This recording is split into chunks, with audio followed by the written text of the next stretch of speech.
no man is an island. And I believe also no woman is an island. And if you are to succeed massively, you must be connected with people and to people. And it's always good to be intentional with the people you connect with. We're talking about intentional networking. This is Now Tell Us, and I'm your host, Anthony Mwerore. At Now Tell Us, we always have guests come and tell us stories. They come and inspire us. They come and educate us on a subject. And today, we have a beautiful lady who's coming to tell us about networking. Her name is Jocelyn Chong. If you're eager as me to hear what she has to tell us about networking, please come and join me as we go and meet her. Here we go.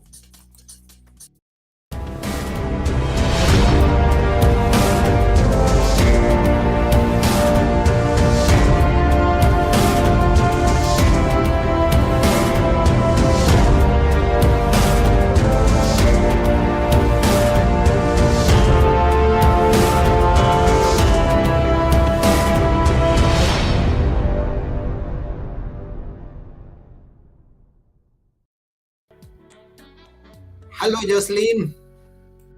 Hi, How are you? I'm great. Thank you for Yeah, having me. welcome to our show. Thank you so much for having me. Yes, and we are excited to have you here on our show today. Now Tell Us is the show, and we are eagerly waiting to hear what you have to tell us. Now, can we start by knowing where you are? Yes, I am Mhm. based in Melbourne, Australia. Okay, and your name sounds nice. It sounds interesting. Jocelyn Chong. Yes. Right, So you I are was from Australia originally. I was born and raised in Malaysia. So at the Oh, age of 17, I left home to pursue my education in Australia. And okay. after I graduated from commerce, accounting, and finance, I decided to embark on a career in banking and finance in Australia. So Australia is my home of choice. Malaysia is my place of birth. Wow, that's beautiful.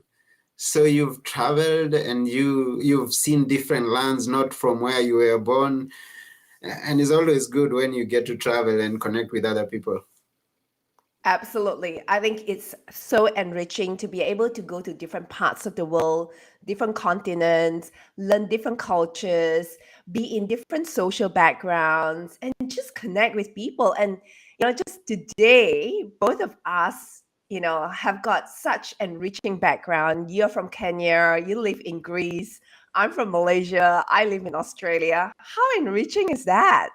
It is really enriching. And I can always tell you stories from where I come from. You can tell me stories from where you come from and where I am, because many people are always interested to hear stories from Greece or just to hear anything that comes from Greece. So I can tell you that. You can tell us from where you're coming from. So it's enriching. It's so, I mean, it's wonderful to be traveled. Exactly. And I love traveling. Mhm. Pre-COVID, I traveled every single year, at least, twice or three times a year. And I'll go to different countries just to immerse myself in the culture, in the food, in the way of life, the weather, the time differences. And I actually do like when you go to different country where the time differences is allowing your body clock to sort of reset. And I find that really powerful. And that was one thing that, throughout COVID, we are obviously in lockdown, and Melbourne was one of the most locked down cities in the world. And my Mhm. body didn't have that opportunity to be disrupted by time differences. I Okay. was away in December 2022. And, in Malaysia, obviously, there's about 3.5 hours to 4 hours difference. And that was so healthy. And it Mhm. allows your whole body to just like be disrupted, the sleep pattern, obviously the culture, the food, the environment, the people, the currency. your mind starts to think differently. And I find that so healthy. At least that's for me. And that's why I love traveling and being in different parts of the world.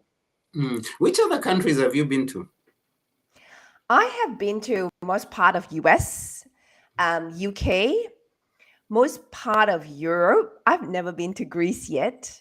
Okay. Um, the Asian regions are, Japan, South Korea, Hong Kong, um, Southeast Asia like Thailand, Indonesia, Malaysia, Singapore, um, where else? New Zealand. Um, yeah, many parts Oh, of the wow. world. I envy you. I envy you. I haven't been such widely traveled myself, but I look forward to travel far and wide someday.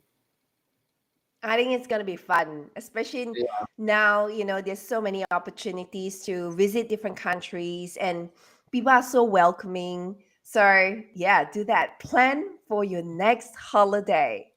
I will. I will. I should start doing so right now. Now, you're so passionate about networking. Tell us how it came to be. I love networking because I know that it is also marketing. So, for Mm-hmm, me, all of us are in some way connected to people, but I see networking as marketing. And so, whether you are networking for fun, for a social common interest, or you're networking for your business, either way, it is going out there, meeting people online, offline, and just really sharing what you're passionate about. mm-hmm, I wasn't good at that at the start of my networking career, I call it, because I didn't know what to do with myself when I'm in different environment. Apart from knowing my work inside out, I was like, mm-hmm, what do I do if I go into a group and I don't know quite how to navigate myself in that room? I'll be like in the corner, hoping that someone would come to me. And I learned very quickly that I need to be an active participant in an environment, and I get to choose that. And I get to prepare myself if I don't know everything about how I can place myself in a room. So, a good mm-hmm, question is, if you are walking into a bar, where will you be? Right? A lot of people might just be ordering a drink and sit there at the bar, or you mm-hmm. could be like a corner table, sitting at a corner, observing the whole environment, or you could be in a crowd. So it's a good question for our audience to think. Where are you? Are you surrounded by people, or are you alone, or are you at a corner, or are you at the entrance, or are you at the exit? You know? Yeah, good question to think. What would be the good place to be in your opinion? I would suggest, and this is my suggestion, if you are going into an environment that's social, Mm-hmm. make sure that you're surrounded by people. Okay. And you get to choose that because you want to be there to learn and to participate and to listen and to enjoy the environment. So, Mm-hmm, we if we surround ourselves in that social environment, you get to really understand what's the other party doing. You get to mm-hmm, listen to their conversation. You get to ask questions. You get to mm-hmm, contribute your opinion, your thoughts. You get to be more resourceful because when you have exchanges in the conversation, you walk away richer, better, you learn something, and you grow. So it's a great way to develop your own personal growth. And someone told me, and not once, not twice, I'm always hearing about this, is talking to strangers, talking to people you've not met before is one of the most scariest things that you can ever do.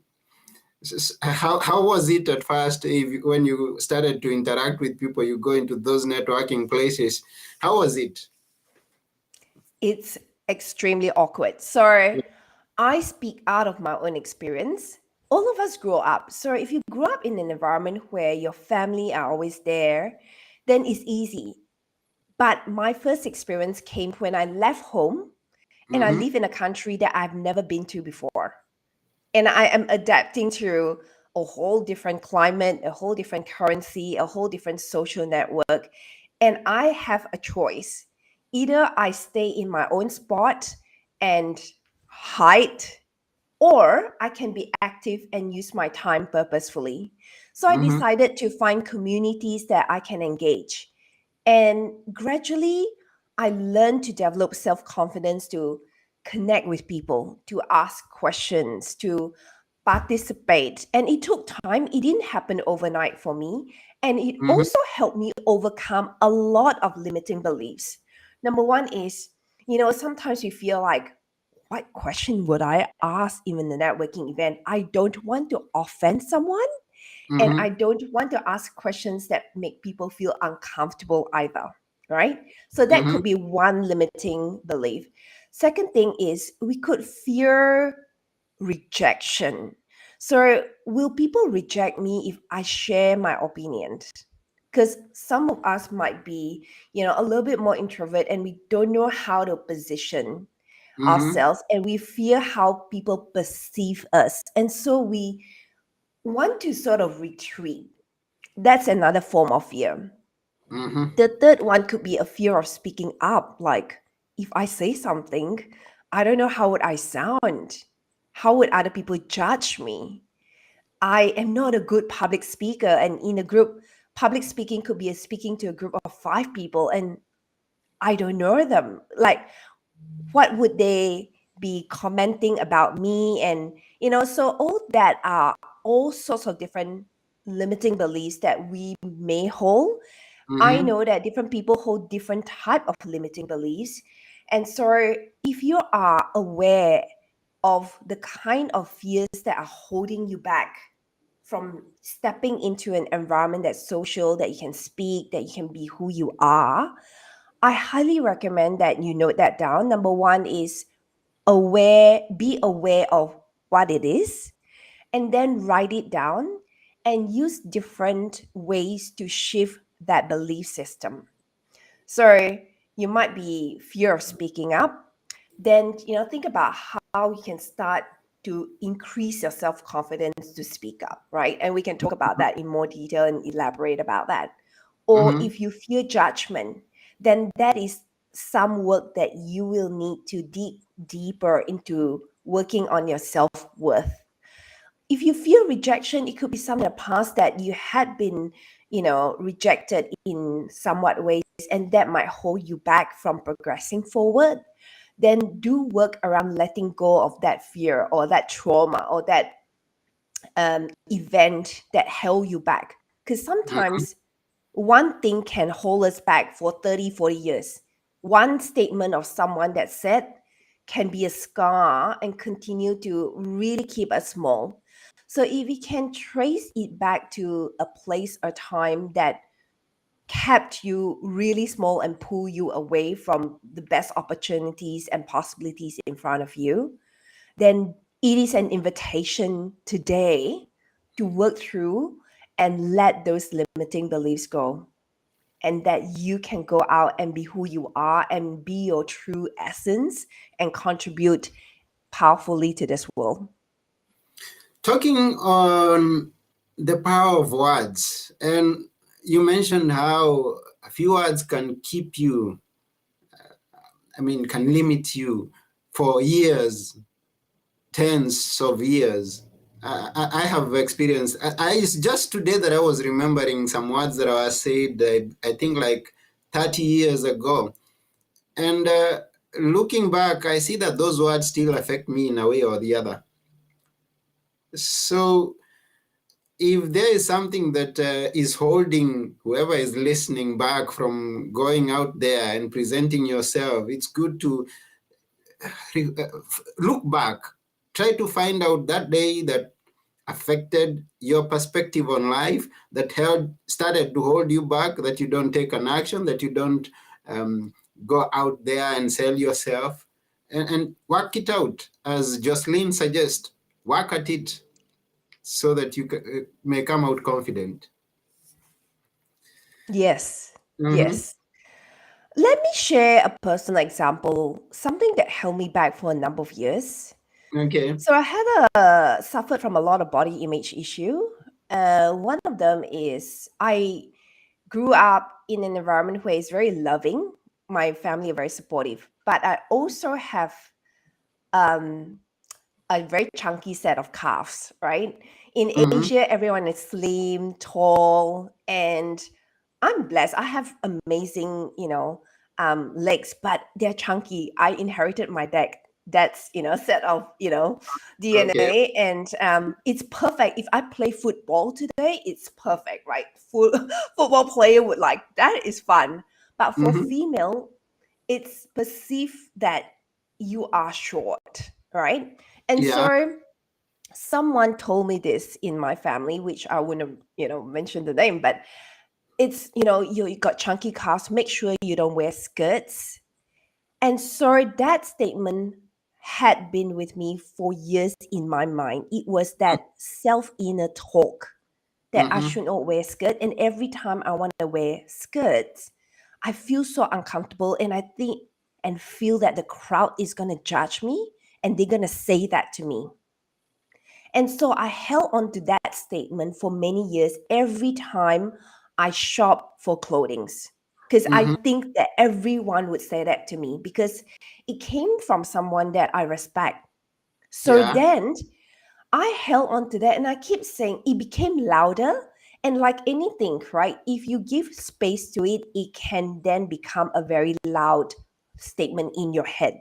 Sure. And so it impact the way I show up because I Okay. think that people, if I wear skirt, people would criticize and say, "Oh, you know what? You shouldn't be wearing skirt. You should be wearing pants." Mm-hmm. And for years and years, and I realized one day, and I started to learn about how to deal with limiting beliefs and all those statements that can hold you back in your life. And it took me at the age of 38 at that point in time. I'm much older now Mm-hmm. to realize that that held me back from so many opportunities because subtly that is a very subtle voice at the back of my mind that held me back from stepping up to speak, being visible, because I just feel that people will look at me that way. But it is just all the lies that came out from one statement that I heard in my childhood. And then it grew louder and louder like a mighty roar in my head.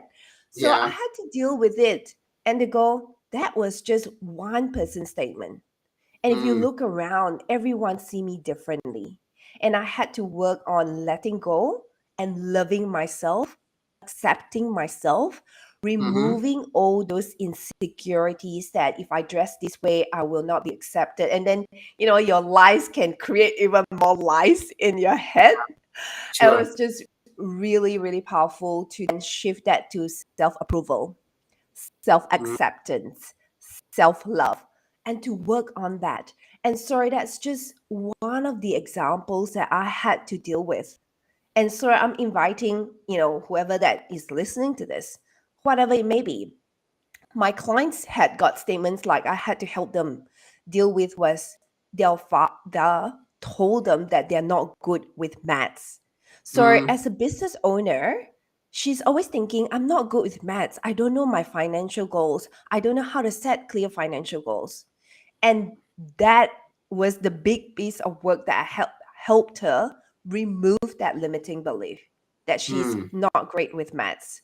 And then I Mm-hmm. had another lady that she's so sociable and I coach her and she's warm, amazing, like so knowledgeable. The one statement that held her back was very much around why how she would be perceived when she walks into a social setting.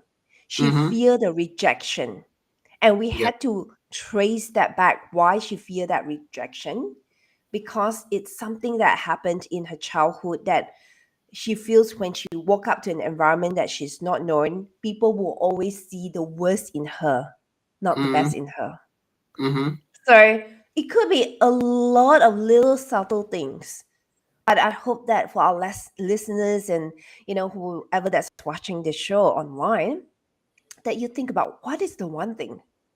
It could be one subtle thing, and until you watch your thoughts, you never know what it is. So create that awareness and watch your thoughts and pull it out and Mm-hmm. get help, get coaching if you need help, someone who can help you, pull that subtle thought out. When you walk into a networking event, what is usually, and even looking back at when you started networking, do you have a goal? Like, and this is the reason I'm asking, could a goal prevent someone from networking freely? Like you enter into a place and this is what I have got to accomplish in this event, and then you're focused on that. You've practiced what you're going to, you have a script of what you're going to say in this networking. Did you have a goal, and should we always have a goal, and how do we go about that? Love your question. So I used to go to networking event, very unclear of why I can't benefit from that event. Mm-hmm. Because to me, attending that, paying for the ticket, being there ticks all the boxes. I'm there already. So Mm-hmm.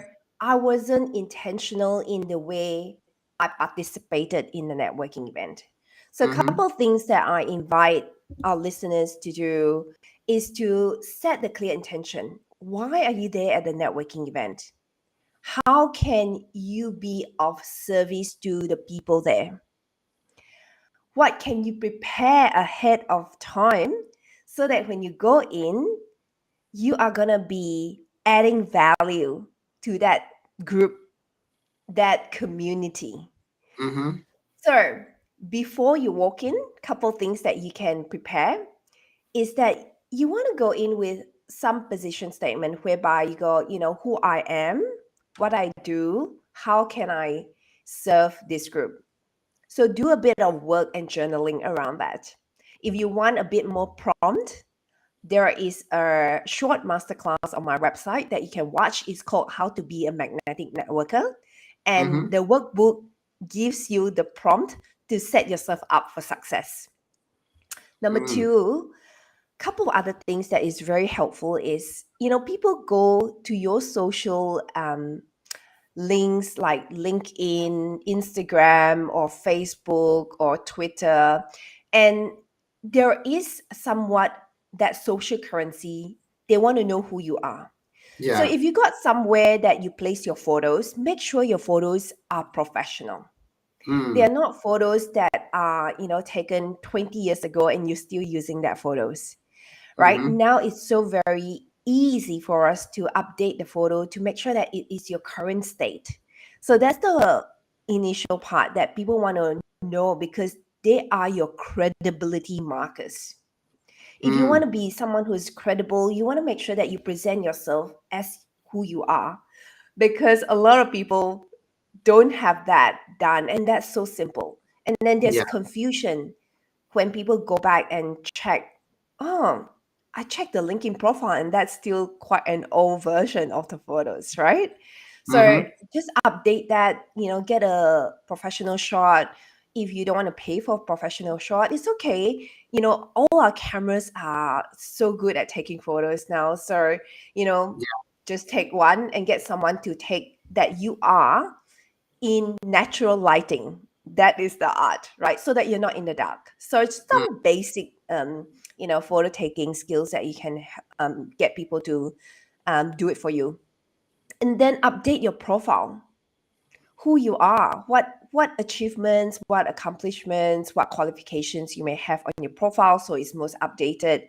And then who you serve, what you Mm-hmm. believe in, maybe a three to five sentence at a max. So when people meet you, Anthony, they go back to check your LinkedIn, they're like, okay, this is aligned, because Mm. those are the subtle things that people learn to know you, build trust, whether they like you. That's how that's determined. So those Mm. things are within your power to, really take control and make adjustments. And then, when you go into networking event over time, build your confidence around being a participant. Ask questions, be curious. I think the curiosity part is so good. Go in with an open mind. Bring in your best warm smile. You Mm-hmm. know, healthy eye contact, open body language, rather than going in and I'm like, yes, yes, arms up. Just be warm, just be who you are. I think that already help you win and be a strong magnetic networker when you step into a room. Try Mm-hmm. that. Try that and let me know. Yeah, I'm gonna try that, and I hope and I believe the person who's watching this or listening to it is going to try that in the next networking event that he or she is going to find himself or herself in. Now, 2 years back, there was the restrictions and lockdowns. What were you doing? Where were you? How are you doing things back then? Great question. So 2 years back, while we were right in the lockdown. So for me, my lockdown was I can only go out anywhere 5 kilometers only, and we had Mm-hmm. 1 hour to go out a day. Mm-hmm. That was the kind of lockdown that I had. So how did I network then? I was so blessed. I took that opportunity to network globally, Okay. online. Mm-hmm. So I joined a lot of global group that was allowing me to connect with people.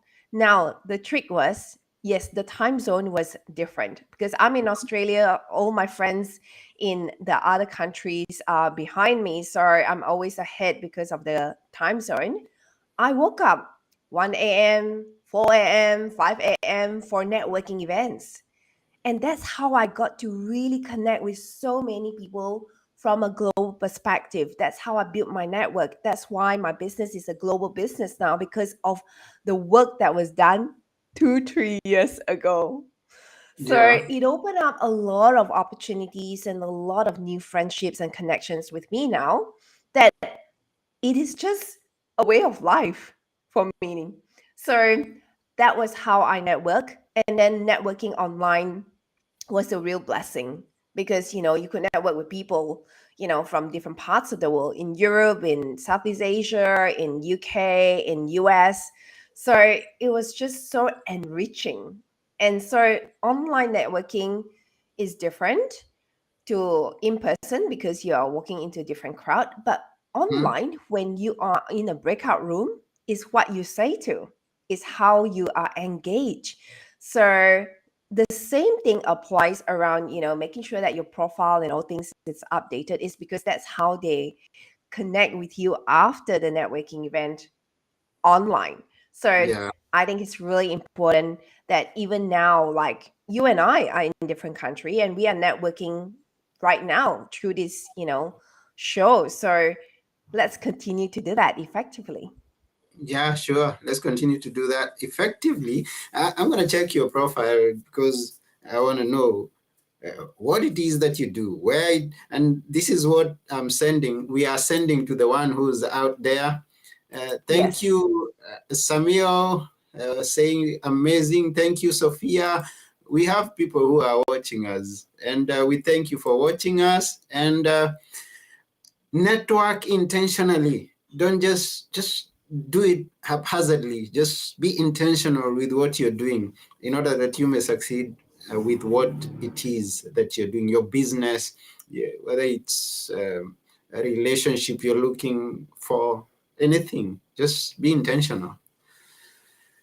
Now we're talking about in person, and then things went on online in the recent few years. And my question to you is, what's your perspective of the future? How is the networking going to be happening from here henceforth? I, in my view, believe that it will be hybrid. We Mm-hmm. need in-person networking event, and so go out and meet people. If you have not done that for the last few years, I highly recommend that you find something in your local area and go out and mix with people, because you Mm-hmm. don't want to lose your networking skills, like shake hand, Mm-hmm. you know how to navigate yourself in a room. It's different in an in-person networking event. How you have a conversation with someone on the left, on the right, is a whole nother different energy. So Mm-hmm. apply the same thing that I mentioned earlier. Get yourself ready, go in, have a few questions that you can bring at the back pocket, and really start a conversation, listen, right, in a networking event. And then, of course, global networking event. There's so many global groups now that allow you to network. And then it could be, in 100, and then you break down into a lot of breakout rooms. When you are in a smaller breakout rooms, usually it's between, 5 to 6 or 8, depending on the groups. Be intentional, speak, share your view, be professional. Don't underestimate things that really sets the credibility up. The backdrop, make sure that it's professional, make sure that you don't have, your doona and your bed behind you and pillows. I had seen one yesterday in one of the networking event, and they did it in their bedroom, but Mm-hmm. all the beddings were like, causing it. They're unaware, right? But you are in a global setting, so just keep it clean and tidy. You don't need to have, amazing network, cupboards and whatever. But keep it clean and tidy. That makes such a big difference because it reflects who you are, and the whole world is watching that. So Wow. think about also both ways how you follow up. So it's one thing you network in a global setting or in-person setting, but it's Mm-hmm. the following up that makes the difference, which means you want to offer people, whether it's a coffee chat. If you think about in-person, you do a coffee chat that you used to do Mm-hmm. in an online version. You can send them an invitation to do a scheduling link, that can book a 20-minute coffee chat with you. Connect with them, whichever platform that you use most: LinkedIn, Facebook, Instagram. Just follow each other, support each other's posts. And that's how you can grow your network effectively. And I believe that when we travel even more, we Mm-hmm. are going to meet people. Like, I would love to see you meet you one day, Anthony, when I go to Greece, right? Because I want to Mm-hmm. visit Greece. It's in my, list to go. Okay. So I've got so many friends in the US that I'm going to see them. I'm going to do conferences, retreats, all that with them. So build that relationship. And I think that's so enriching. And I do Yeah. that. Like, every morning I wake up, my US friends are on Messenger. And the Okay. beauty about it is we leave each other voice notes because of the time difference. And Mm-hmm. like Facebook Messenger, like, yeah, this is how we support each other. This is how we can add value. So there's so many meaningful ways that we can continue networking both in person and online. And that's the future that I'm seeing. Wow, that's beautiful. And it's good that you mentioned about follow up. Someone says that the money is in the follow up. Now, take it this way, that when you want to buy something, you have to look at it maybe once, twice, thrice before you make a final decision. So even those people you meet at networking events is not the first day that you strike a deal. It's not the first day that they come into your business, they become your client. It's through the follow up. The money is in the follow up. That's right. You're spot on. So make sure that you have a lot of touch points, so Mm-hmm. many touch points with people so that they get to know you. And one day when they realize that they need your support, they know exactly. You will show up in their name because you continue to provide value. And I Mm-hmm. love the part where you say, you know what, the money is in the follow up. Is because a lot of people go, if you don't buy from me today, I'm not going to continue that relationship with you. And that is a wrong move Yeah. because people could be saving up to buy from you. People could be still working and preparing themselves, and they still need to get other things done before they buy from you. People just Mm-hmm. probably need more confidence to know who, what else, who else they want to work with, and they're doing their research. There's a variety of reasons. So just be yourself, continue to provide value online and offline, and continue to just share your knowledge, your resources, and upgrade who you are and be relevant and stay on trend and, really see it as an opportunity. And if you see it as an opportunity and you have positive mindset, the rest will work itself out. Wow, that's cool. This is the beauty and the magic of intentional networking. Thank you very much, Jocelyn. You're so welcome. Yeah, and I know you've got so much more material that you can offer the person who's listening, an idea, an inspiration. How can they get to you? How can they connect with you? There's a number of ways that you can find me. So you can find me on my website. In my website, there's a tab called Free Resource. Go in there. There's meditations. There's chapter of a book that I wrote that you can download. There's mini classes that you can actually watch the master class about time management, about your niche market. There's several things there that you can just download and do it. I've got also my Facebook that you can connect with me, Instagram or LinkedIn. So whichever channel that you want to connect with me, come and find me there. And I think they're asking themselves, what is her website? Yes, my website is www.jocelynchong.com.au. Wow. So that's jocelynchong.com.au. So everyone Yes. head to that website. You can also find it in the description of this video or audio, wherever it is that you're listening. If you're watching or listening live, or it's later on that you're watching or listening, go to jocelynchong.com.au and connect with Jocelyn. Thank you very much. Amazing. Thank Mhm. you so very much. Yeah, we have one of the other people who is watching is called Coach Jane Kerubo. She says, thanks, Jocelyn, for practical insights on intentional networking. And thanks, Anthony, for bringing her. Oh, yeah, I appreciate you, Jane. Thank you. Thank you, Jane, Sophia, Shima, and so many of you that commented.